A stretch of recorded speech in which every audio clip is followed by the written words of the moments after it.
Alright, Evil Softman, back again. Alright, we're going to do the Nintendo E3 thoughts now. Now, I particularly loved the Nintendo conference.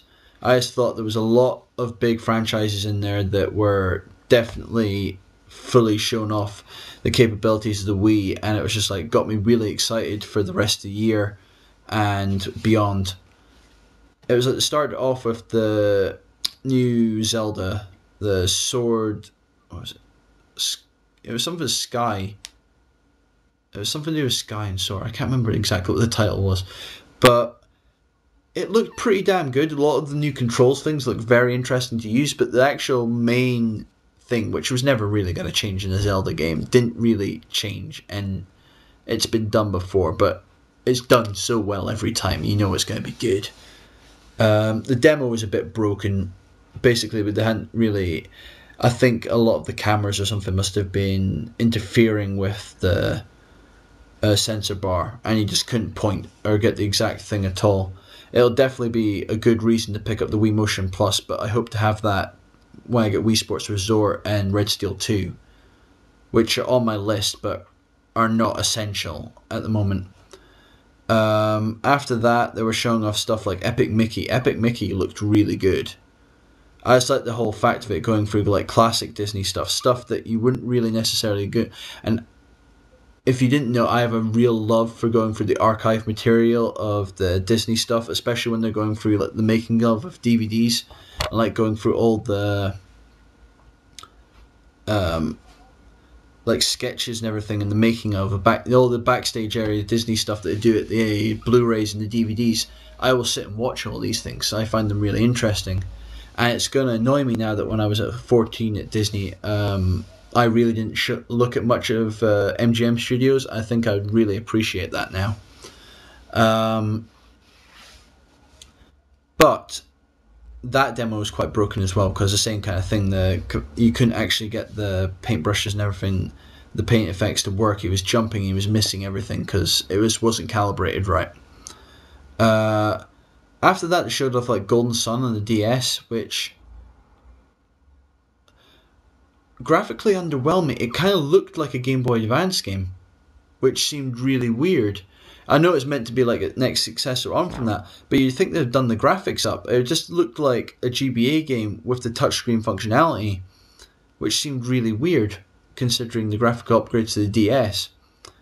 They showed off a Wii Party game, which was basically Mario Party but with the Miis, which was good, but it's Mario Party in a different name. That's really all it is. The Wii Sports Mix actually looked pretty smart.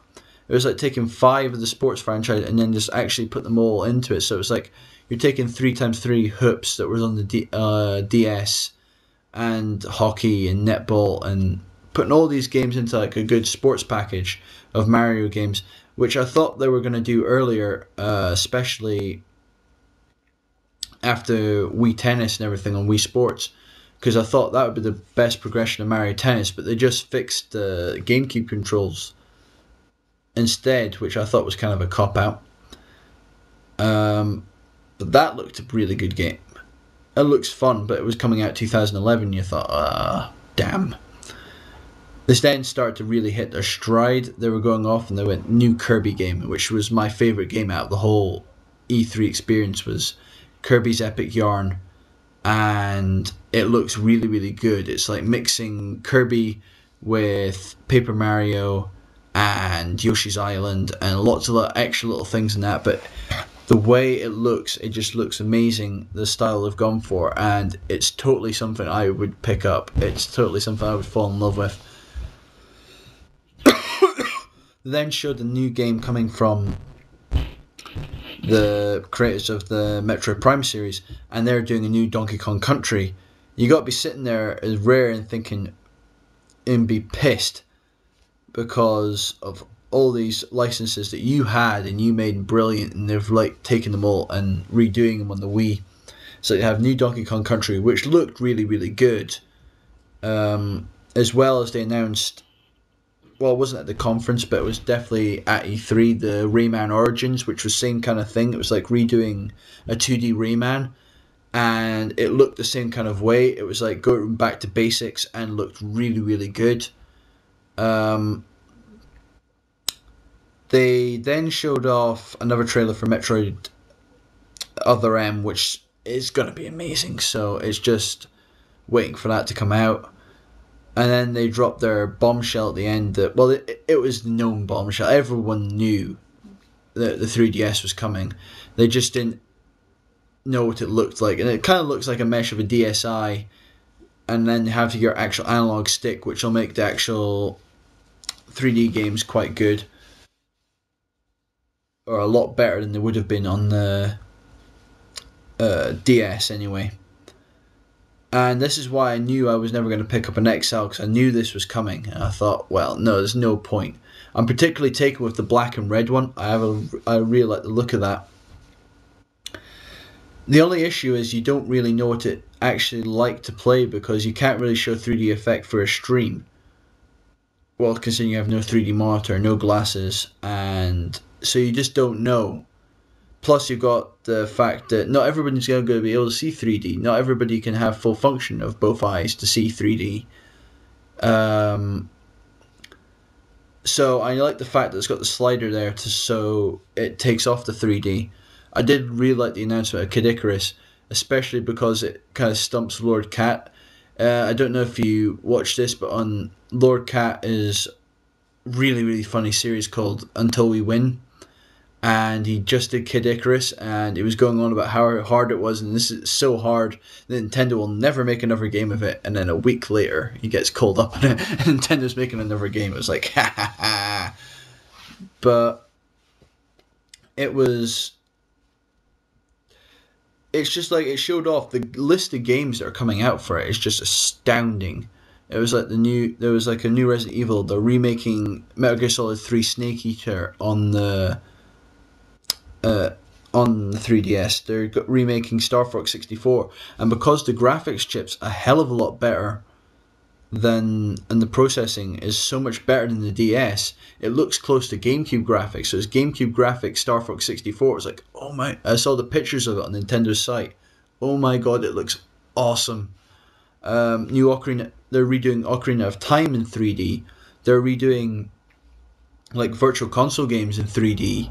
Like a lot of NES and Super Nintendo games are getting put on Virtual Console, well, probably DSiWare, and that's getting put on the 3DS. You're getting a new Nintendogs, which I'm not really caring about, but I know there's a lot of people that will. There's a new specific processor Layton game that's coming out in the 3DS, as well as a new one that's coming out in the DS itself. They're having a load, just like about 50, 60 games just getting announced for this 3DS. And you just know it's going to be huge. And then you go back to Sony's conference and you're like thinking, well, the PSP got maybe one or two games. It got new God of War. And I'm like thinking, what else really did they announce for it? There wasn't a lot. You really should be thinking, Sony, that PSP has to get an upgrade. It was like the Go probably would have worked a lot better if there was actually a graphical upgrade to warrant you not wanting the backwards compatibility of the original PSP. That's another thing for another day. But I did think Nintendo's was the best, especially since they didn't bring out that annoying bitch this time. What's her name? Connie? I can't remember what it is, but she just drives me nuts the last 2 years. She did my head in, and Nintendo just thought, okay, we'll bring Iwata out, we'll bring Miyamoto out, we'll bring Reggie out. That's all we need. That's what we're selling. And it was awesome. It was so much better for it. The only thing that was a little bit annoying was never mentioned the Vitality Sensor. The Vitality Sensor was announced last year. It was like a whole like a heart monitor thing that they stick on, and it was like doing all the things for that. And the only thing I could really think it would work with is something like that Trauma Team or Trauma Center, and you're like working on stuff and the pulse rate goes up, then you maybe mucks around with the controls a little bit, so it's like showing you being nervous in that. Or maybe puzzle games, like if you're actually, your blood rate, right, your blood pressure rises and everything, it triggers the thing to go faster or something, so you have to keep yourself calm to actually do it. Stuff like that I could see it working well with, but they never really mentioned it, so hopefully that mentions it either Eurocom or TGS or something. But alright, that's my really thoughts. I'm sorry it's really late. It's just been a weird week. I came back from download and then had friends over at the weekend, and I was working Wednesday, Thursday. So it's been a weird week. But alright, this is Evil Sloth Man.